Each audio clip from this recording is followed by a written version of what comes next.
before we get into your new album, do you remember what your first musical memory was? Wow, my first musical memory. I can actually remember my first musical memory.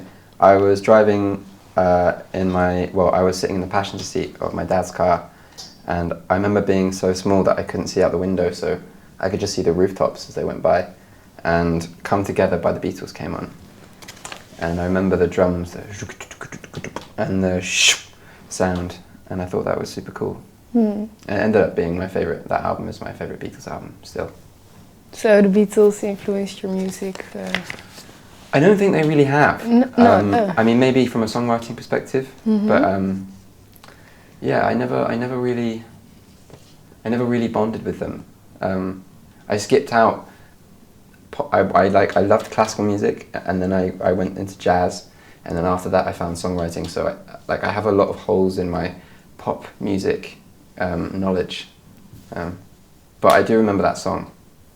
So you listen to a lot of jazz. What sort of artists? Yeah, I'm a big jazz nerd. I actually did a degree in it, Bachelor of Jazz, which is a thing. You can do that in our country. You can do all kinds of degrees that don't really mean anything. But yeah, I listen to a lot of Chet Baker, Nina Simone, Bill Evans, Miles Davis. Those are really my heroes. A guy called Joe Pass. He was. I used to listen to his album Virtuoso. Like, I'd put it on in the morning, listen to it all day, learn it. I bought his guitar. I learned to play like him, and then I'd fall asleep with it playing, and it would still be playing when I woke up the next morning. So what age was it? I got into jazz at like 17 because my girlfriend at the time was a jazz singer. She showed me some chords on the piano, and they totally blew my mind. So at what age did you pick up the guitar? I picked up the guitar. I mean, my dad plays, so there were always guitars lying around the house, and I would pick his ones up, and it would be like, I couldn't reach the strings. So yeah, I can't remember a time when I didn't play guitar. And when was the point that you started writing songs? Weirdly enough, I didn't start writing songs until I was 22. Oh. Because I grew up in Northampton, which is a kind of cultural vacuum in the middle of England, and I left and went to Leeds to study, and then I was just playing my guitar. I used to play for like 6 hours a day, and I was on a mission. I wanted to be, Elton John's guitar player or Stevie Wonder's guitar player, somebody like of that. That was my dream. And then I moved to London, and I think it was just such a shock to my system, all these different cultures and crazy energy that it has. And I started writing songs for no reason other than I had them coming out of me. And that's the same time I started singing as well. So I guess I was a late bloomer. So you thought you would be a guitar player and not a singer, or? Oh no, I had no idea I was going to be a singer. Okay. I still don't think I'm a singer. I don't consider myself to be a singer. Why not? Donny Hathaway is a singer, I consider myself to be a songwriter who sings his songs. In the same way that, like, I don't know, Bob Dylan, Randy Newman, these guys aren't singers. They have incredible emotionally connected voices, which I think is the most important thing, but they don't, they're not great virtuoso technists. What's the word? I don't know. Anyway, you know what I'm talking about.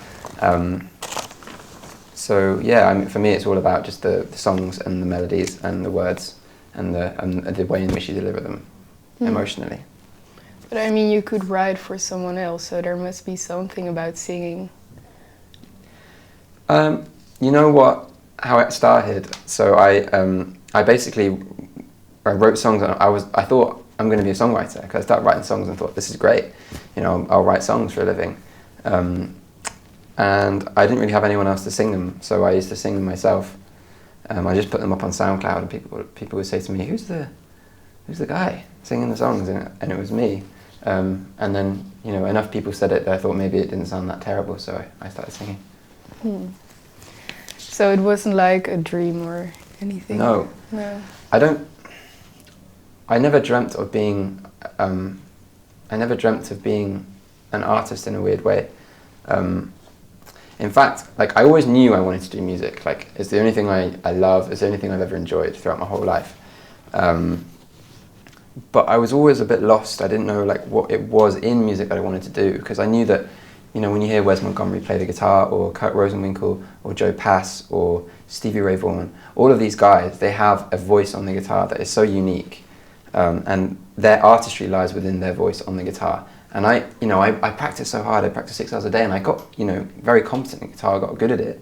I can really express myself, but that wasn't. I knew that wasn't my voice. And as soon as I started writing songs, when I wrote my first song that I was proud of, I was like, I found it. This is what I'm meant to be doing. And then the cool thing was, now I can write songs, and then I can turn my songwriter brain off, and then turn my guitarist brain on and imprint what I have learned instrumentally on top of the songs. So what then comes first, like lyrics or guitar? There's no pattern, unfortunately. No. Sometimes it's just a musical idea, some chords. Most often for me it's the chords that come first. Like I'll just sit at the piano and plonk something and it would just inspire a melody, or I'll hear a certain phrase.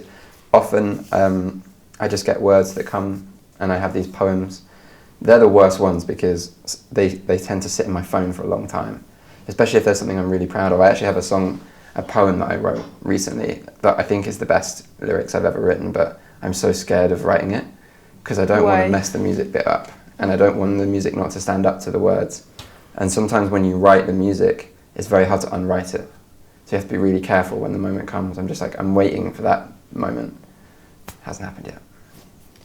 So you were talking about the first song that you were proud of. Do you remember what it was about? My first song that I was proud of is not on the album, but it was a song called Old Man.